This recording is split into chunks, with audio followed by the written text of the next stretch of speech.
Morning दोस्तों, आपका स्वागत है हमारी सिग्मा स्टडीज़ की क्लासेस में। चूँकि आज का वीडियो नई साल में रिलीज हो रहा है तो मेरे सभी दोस्तों को, सभी साथियों को नववर्ष की बहुत बहुत हार्दिक शुभकामनाएं। आइए स्टार्ट करते हैं आज की नई क्लास प्रिज्म के साथ। आज जो हम पढ़ने वाले हैं वो हमारा टॉपिक है प्रिज्म, और प्रिज्म के कारण अपवर्तन को आज हम देखेंगे।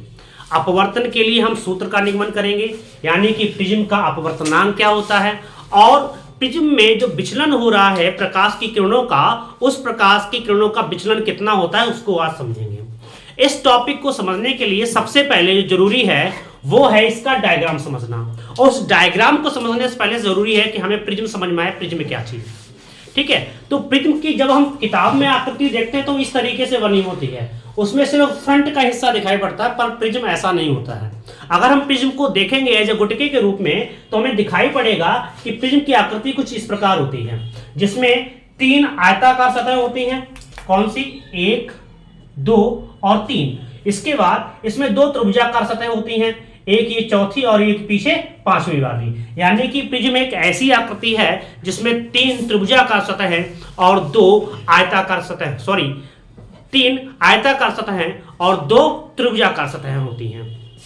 तो सबसे पहले आज हम इसका समझेंगे डायग्राम, और डायग्राम के पश्चात देखेंगे कि इसका अपवर्तन यानी अपवर्तनांक कैसे निकालते हैं। तो सबसे पहले चित्र ड्रॉ करेंगे और इसमें देखेंगे, मान लीजिए कोई एक प्रकाश किरण है जो इस प्रिज्म पर आपतित होती है। क्या होती है? आपतित होती है। अब जब प्रिज्म पर आपतित हो रही है तो ये जाहिर सी बात है, जब इसका अपवर्तनांक चेंज हो रहा है n1 से एक दूसरे माध्यम n2 में जा रहा है, तो यहां पर अपवर्तन होगा।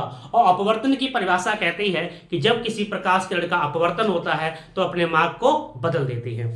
और मार्ग को बदलती कैसे है वो डिपेंड करता है उसके माध्यमों पर। अगर प्रकाश किरण विरल माध्यम से सघन माध्यम में प्रवेश कर रही है तो क्या होगा? वह अविलंब की ओर झुक जाएगी।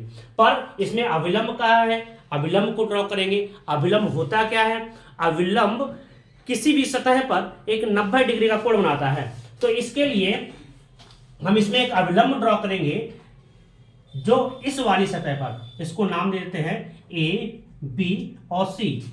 ए बी सतह पर 90 डिग्री का कोण बनाएगी। इस अविलंब को हमने ड्रॉ कर लिया है। अब प्रकाश किरण चूंकि इस सतह पर आपतित हो रही है, आपतन के टाइम अविलंब और आपतन किरण दोनों एक ही बिंदु पर होते हैं। अगर माध्यम, जब प्रकाश किरण वायु से आ रही है और यहां पर माध्यम चेंज ना होता तो ये प्रकाश किरण बेटा कैसे जाती? सीधे जाती। कहां जाती? सीधे जाती। पर हुआ क्या है? एक्चुअली में ये प्रकाश किरण डिस्टर्ब की गई है एक माध्यम से दूसरे माध्यम में, यानी सघन विरल माध्यम से कहां पर डिस्टर्ब की गई है? सघन माध्यम में। अब क्या होगा? ये प्रकाश किरण अविलंब की ओर झुकेगी। कहां की ओर झुकेगी बेटा? अविलंब की ओर झुकेगी। तब ये प्रकाश किरण ऐसी ना जाकर के इस रास्ते से होकर के गुजरेगी। ठीक है। अच्छा, आपतित किरण और अविलंब के बीच बना कोण क्या होता है? आई होता है। क्या होता है? आई होता है। ठीक है। और अपवर्तित तो अविलंब के बीच बना कोण कितना होता है? आर। इसको मान लेते हैं हम R1। अब जब प्रकाश किरण इस सतह को क्रॉस करके इस सतह पर जाती है तो इसका एक पुनः माध्यम चेंज होगा। क्या होगा? एक बार फिर से माध्यम चेंज होगा।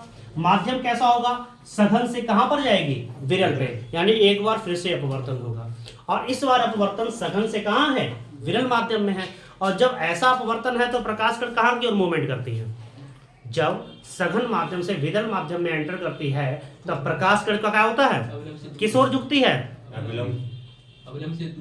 अविलंब से दूर हटती है।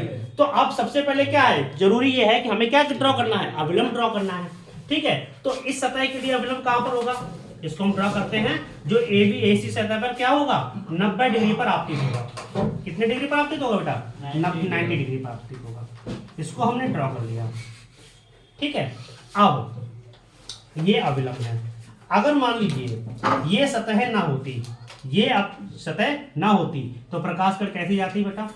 इस रास्ते में जाती। लेकिन अब क्या हो रहा है? सघन माध्यम से कहां एंटर कर रही है? विरल माध्यम में एंटर कर रही है। तो इस दौरान क्या होगा बेटा? ये प्रकाश किरण इस अविलंब से दूर हटेगी, यानी इस डायरेक्शन में मूवमेंट करेगी। तो ये प्रकाश किरण ऐसी ना जाकर के किस रास्ते से जाएगी? इस रास्ते से जाएगी। और इस अपवर्तित किरण और अविलंब के बीच जो बना कोण होगा इसको बोलेंगे निर्गत कोण, यानी ये प्रकाश किरण इससे एग्जिट हो रही है। कहां से? प्रिज्म से एग्जिट हो रही है, तो इस एंगल को हम क्या बोलेंगे? ई बोलेंगे। यहां पर ये आपका अपवर्तन कोण R1 है, इसको हम क्या मान लेंगे? R2। क्या मान लेंगे?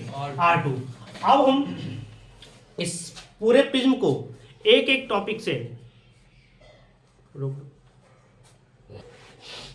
यानी कि प्रकाश किरण ऐसे आ रही थी, अगर इसके बीच में इसको कोई डिस्टर्ब ना करता तो ये कैसे जाती? इस रास्ते में जाती। अब एक्चुअली हमें यहां पर करना क्या है? हमें ये पता लगाना है कि जब प्रकाश किरण ऐसे जा रही थी, ये प्रकाश किरण जाने वाली ऐसी थी और निकल ऐसी रही है, यानी कि इस प्रकाश किरण ने अपने रास्ते में कितना अपवर्तन किया है, यानी अपने रास्ते से कितना मुड़ी है, ये हमें ज्ञात करना है। तो इसको ज्ञात करने के लिए हम क्या करेंगे? हम इस एग्जिट किरण को थोड़ा पीछे की ओर बढ़ाएंगे। कहां की ओर बढ़ाएंगे बेटा? पीछे की ओर। देखिए बेटा, प्रकाश किरण कैसे जा रही थी? ऐसे जा रही थी। अब कहां की ओर मुड़ गई है? यहां की ओर। ये कितने एंगल मुड़ गई है, यानी इस प्रकाश किरण का विचलन कितना है, वो विचलन हमें फाइंड करना है। अगर ये फाइंड कर लेते हैं तो हमारा विचलन कोण निकल आएगा। इसको हम रिप्रेजेंट करते हैं डेल्टा से। किससे रिप्रेजेंट करते हैं? डेल्टा से। ये प्रकाश किरण ऐसे जा रही है और दो बार अपवर्तन के पश्चात कैसे जा रही है? एग्जिट ऐसे हो रही है, यानी ऐसे जाने वाले प्रकाश किरण ऐसे जा रही है, यानी इसके मार्ग में कितने कोण का बदलाव हुआ है, ये हमको फाइंड करना है।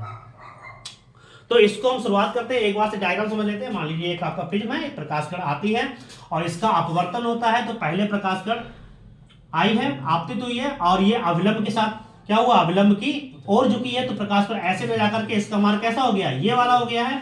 ठीक, इसके बाद इसकी दूसरी सतह पर फिर से अपवर्तन होता है। अब अपवर्तन सघन से विरल में हो रहा है, तो ये प्रकाश किरण अविलंब से दूर हटेगी, तो ये प्रकाश किरण ऐसे ना जाने कर ऐसे होकर के बाहर निकलेगी। ठीक है, अब इस डायग्राम के आधार पर हम एक एक स्टेप से इसको सॉल्व करेंगे। इसको नॉमिनेट कर देते हैं हम P से, और इस बिंदु को नॉमिनेट कर देते हैं हम Q से। इस बिंदु को नॉमिनेट करते हैं N से।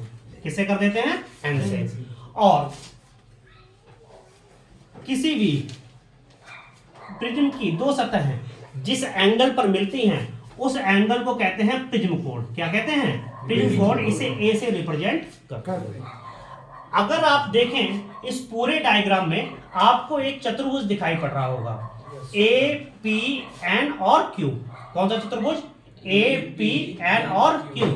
यहां पर लिखिए चतुर्भुज किसमें? APNQ में। किसमें बेटा? APNQ में।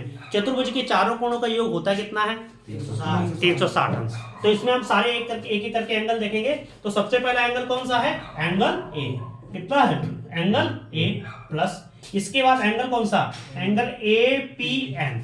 Angle APN plus. इसके बाद एंगल PNQ। कौन सा एंगल है? PNQ plus angle NQA। Angle NQA। ये कितने अंक? सारे चारों कोणों का योग कितना है बेटा? 360 अंश। अगर देखो तो कोण A प्लस APN। कौन सा एंगल बेटा? APN। अगर यहाँ पर देखो, आप रेखा कौन सी है? AB। और AB पे रेड कलर का क्या है? लंब। और जो लंब किसी सतह पर डालता है तो कितने डिग्री का कोण बनाता है बेटा? 90 डिग्री का। तो यानी कि ये ब्लैक वाली इस रेड सतह पर कितने अंश का कोण बना रही है? 90 डिग्री का। तो ये एंगल APN कितने डिग्री का हो गया बेटा? 90 डिग्री का। Plus angle PNQ। Angle PNQ और प्लस NQA। ये भी क्या है? लंब है किस सतह पर? AC सतह पर। तो जो लंब होता है वो कितने डिग्री का कोण बनाता है बेटा? 90 डिग्री का। तो ये यहां से लेके यहां तक पूरे कोण कितने का होगा बेटा? 90 डिग्री का। तो ये कितना हो गया? 360। एंगल A प्लस 90 और 90 कितना होता है बेटा? 180। और plus angle PNQ is equal to 360। अगर 180 वहां ले जाए तो कैसा हो जाएगा? माइनस का। ठीक, तो एंगल A और R कितना हो जाएगा बेटा? Angle A plus angle PNQ is equal to 360 minus 180। 360 में से 180 जाए कितना बचेगा? 180 बचेगा। और इस एंगल को भी हम वहां ले जाते हैं एंगल ए बराबर हमारे पास बचता है 180 minus angle P N Q. इसको मान लेते हैं समीकरण ए। तो इस डेरिवेशन में सबसे पहले क्या सॉल्व करना है, एक चतुर्भुज को सॉल्व करना है जो कौन सा है, ए पी एन क्यू को। इसकी दूसरी स्टेप में हमें जो है वो सॉल्व करना है आपका एक त्रिभुज कौन सा, पी एन क्यू। कौन सा त्रिभुज सॉल्व करना है बेटा, पी एन क्यू, त्रिभुज पी एन क्यू में। अब आपको सबको पता होगा त्रिभुज के तीनों कोणों का योग होता कितना है, 180 अंश। अगर हम इसमें देखें तो इसमें तीन कोण कौन कौन से हैं, एक है P N Q, angle P N Q plus angle Q P N, angle Q P N और plus angle P Q N, angle P Q N बराबर तीनों कोणों का योग कितना होता है बेटा, 180 अंश। अगर हम बात करें पी एन क्यू की, इसको ऐसे ही लिखते हैं Q N P, Q P N, ये एंगल बेटा कितना है, R1, कितना है R1 और प्लस पी एन क्यू, कौन सा बेटा, पी एन क्यू, ये तो हो गया। और पी क्यू एन ये वाला एंगल, ये एंगल कितने का है, R2 का कितना हो गया 180 अंश। अगर यहां पर देखें एंगल पी एन क्यू, इसको पश्चांतर करके ले जाते हैं उस तरफ, तो यहां पर क्या बचेगा, R1 plus R2 equal to बचेगा 180 अंश, 180 degree minus angle P N Q, समीकरण 2। अगर आप देखें समीकरण 1 और 2 में आपका राइट हैंड साइड कैसा है, बराबर है। राइट हैंड साइड कैसा है बेटा, बराबर है। और अगर किसी भी समीकरणों में अगर एक पक्ष बराबर है तो दूसरा पक्ष भी कैसा होता है, बराबर होता है। अगर ये चीज बराबर है तो ये वाले एंगल भी कैसे होंगे, बराबर होंगे। तो समीकरण 1 व 2 से किससे बेटा, समीकरण 1 व 2 से क्या हो जाएगा, आपका हो जाएगा R1 plus R2 equal to किसके बराबर हो जाएगा, एंगल ए के। इसको नॉमिनेट कर देते हैं समीकरण 3 से। किससे नॉमिनेट कर दिया हमने, समीकरण 3 से। इन दोनों को सॉल्व करने के बाद तो सबसे पहले हमने क्या किया था, चतुर्भुज लिया था ए पी एन क्यू, इसके बाद एक त्रिभुज लिया है पी एन क्यू। अब हम क्या करेंगे, अब हम सॉल्व करने वाले हैं इस त्रिभुज को, यहां पर हम नॉमिनेट कर देते एम से, त्रिभुज पी एम क्यू को, या त्रिभुज पी एम क्यू से। पी एम क्यू में देखिए क्या चीज है, आपके 3 एंगल हैं, एक एम पी क्यू, एक एम क्यू पी और पी एम क्यू। तो सबसे पहले हमारा काम है कि इन एंगल को फाइंड करना, ये वाला एंगल और ये वाला एंगल, इसको हम अलग से ड्रॉ करेंगे। देखिए बेटा आपकी रेड वाली ये अविलंब है, ये दिखाई पड़ रही होगी आपको। इसके बाद आपकी रेखा कौन सी है, ये वाली, ये यहां से यहां तक है, ये एक दूसरे को प्रतिच्छेदित कर रही है। ये आपकी ए और ये वाली रेखा है, ठीक है। ये दूसरे क्या कर रही है, एक दूसरे को प्रतिच्छेदित कर रही है। ये एंगल कितना है बेटा, आई।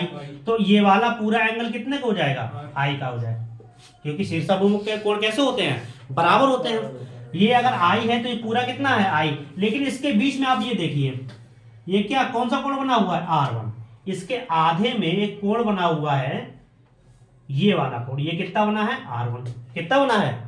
और शीर्षाभिमुख कोण के हिसाब से अगर ये आई है तो ये पूरा एंगल कितना होगा, आई होगा। तो अगर इसका आधा एंगल R1 है और पूरा आई है, तो अगर हम ये वाला एंगल निकालें, ये वाला, सिर्फ ये वाला, तो ये कितना हो जाएगा, I माइनस R1, कितना हो जाएगा, I माइनस R1। तो ये एंगल कितना आ गया बेटा, I माइनस R1।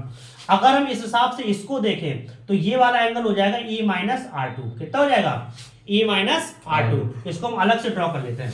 आपका देखिए कि ये बनना है, इस तरीके से एंगल बनना है, ये आपका M है, ये आपका P है और ये क्या है आपका Q है।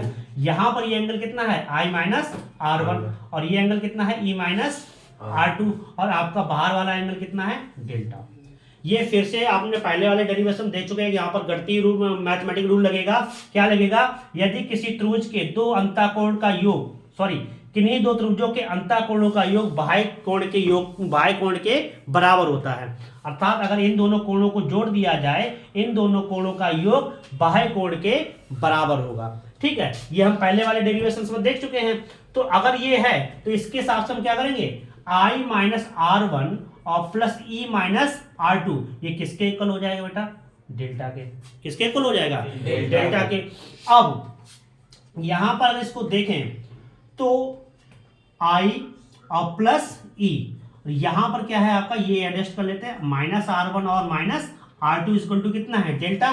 तो I plus E minus common ले लिए, यहां पर कितना बचा, आई आर वन और प्लस आर टू, क्योंकि माइनस कॉमन लिया है तो माइनस वाले जब कॉमन ले लेंगे तो अंदर वाले कैसे हो जाएंगे, प्लस के हो जाएंगे, इज इक्वल टू डेल्टा। ठीक है, इसे मान लीजिए आप समीकरण 4। इतना आप पहले कर लीजिए, जिसको स्क्रीनशॉट लेना है वो स्क्रीनशॉट ले ले, इसके बाद हम इसको आगे सॉल्व करते हैं। अब आगे की कैलकुलेशन देखते हैं। यहां पर समीकरण 3 और 4 को सहूलियत के लिए हमने यहां पर लिख लिया है। अब हम इसमें एक चीज सीखेंगे, अगर इस समीकरण को देखें तो यहां से हमें पता लग रहा है कि जो विचलन कोण है वो डिपेंड करता है किस पर, आपतन कोण पर। यानी आप विचलन कोण जो है वो कहीं ना कहीं आपतन कोण पर निर्भर है। यानी हम यहां पर लिख सकते हैं विचलन कोण डेल्टा आपतन कोण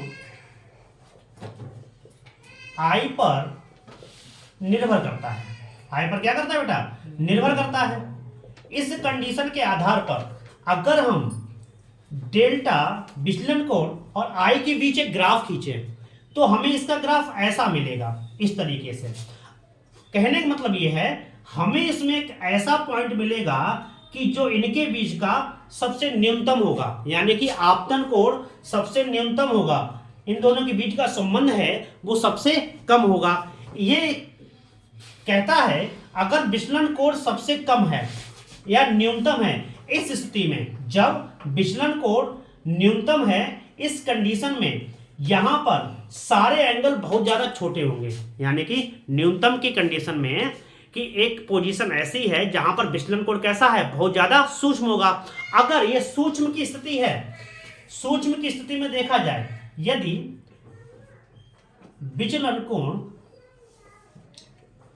सूक्ष्म हो, कैसा हो बेटा, सूक्ष्म हो, तब हम क्या कर सकते हैं, हम ये कर सकते हैं कि R1 और जो R2 है वो उसको R मान सकते हैं। हमने बताया है अगर लाइट के चैप्टर में अगर कोण बहुत ज्यादा सूक्ष्म है तो सभी के मान लगभग बराबर होते हैं।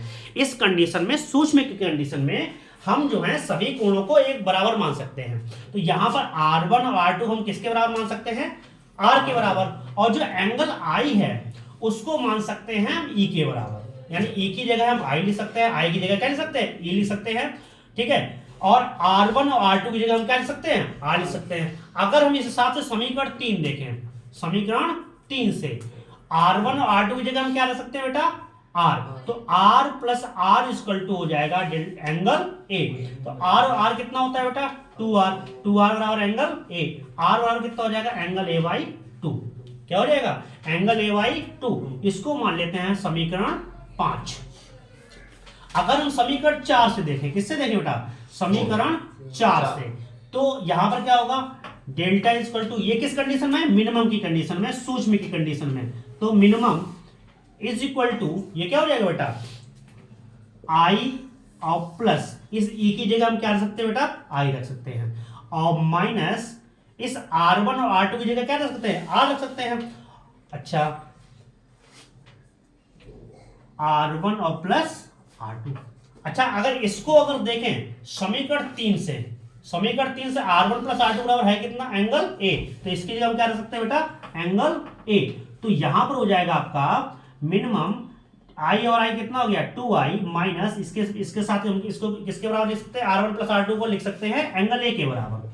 अगर हम यहां से I की वैल्यू निकालें तो I बराबर कितना हो जाएगा, I बराबर आपको हो जाएगा डेल्टा मिनिमम, और ये वाला यहां पर लेकर आओगे क्या हो जाएगा, प्लस का एंगल A, और फिर I बराबर आपका मिलेगा डेल्टा मिनिमम और प्लस एंगल A बाई 2। इसको मान लेंगे समीकरण 6।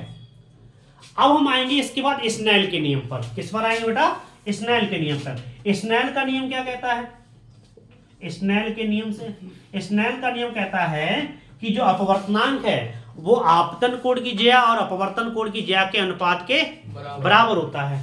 तो इसमें अपवर्तन कहां से कहां हो रहा है, पहले माध्यम से दूसरे माध्यम में, तो यहां पर हम कर देंगे n2 upon n1 sine i upon sine r। क्या हो जाएगा, sine I upon sine R. समीकरण 5 व 6 से आई और आर के मान रखने पर, समीकरण 5 व 6 से आई व एंगल आर के मान रखने पर हमें क्या प्राप्त होगा, n2 upon n1 is equal to sine I की जगह क्या रख सकते हो बेटा, delta minimum plus angle A by 2 और नीचे क्या रख सकते हैं, साइन एंगल आर का मान कितना है बेटा, एंगल ए बाई 2। ठीक, अब यहां पर देखिए, यदि जो अपवर्तनांक है n2 का अपवर्तनांक मान लेते हैं n और n1 किसका है, वायु का, तो वायु का अपवर्तनांक कितना होता है बेटा 1, तब यहां पर क्या हो जाएगा, n2 की जगह रखेंगे n और n1 की जगह कितना रखेंगे 1, तो हमें जो सूत्र प्राप्त होगा वो प्राप्त होगा sine minimum plus angle A by 2 बटे क्या होगा, साइन एंगल ए बाई 2। ये है आपके प्रिज्म के लिए अपवर्तनांक। लेकिन कोण सूक्ष्म की स्थिति पर, कोण सूक्ष्म की स्थिति में क्या होगा, हम पहले ही पढ़ चुके हैं, अगर sine delta minimum plus angle A by 2 है तो इसको साइन को हटाकर सिर्फ एंगल के बारे में लिख सकते हैं, delta minimum plus angle A by 2। ठीक, अगर हम इसको देखें तो इसको लिख सकते हैं एंगल ए बाई 2 की, इसकी जगह साइन ए बाई 2 की जगह लिख सकते हैं एंगल ए बाई 2।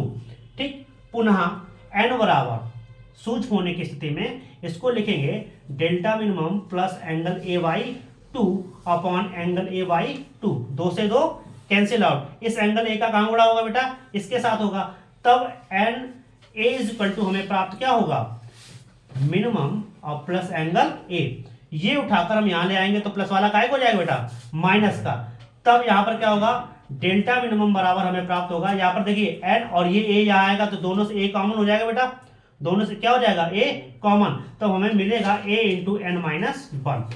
अगर हमें विचलन कोण निकालना होगा तो उसको हम इस सूत्र से निकालेंगे, अगर अपवर्तनांक निकालना होगा तो हम उसको इस सूत्र से निकालेंगे। धन्यवाद।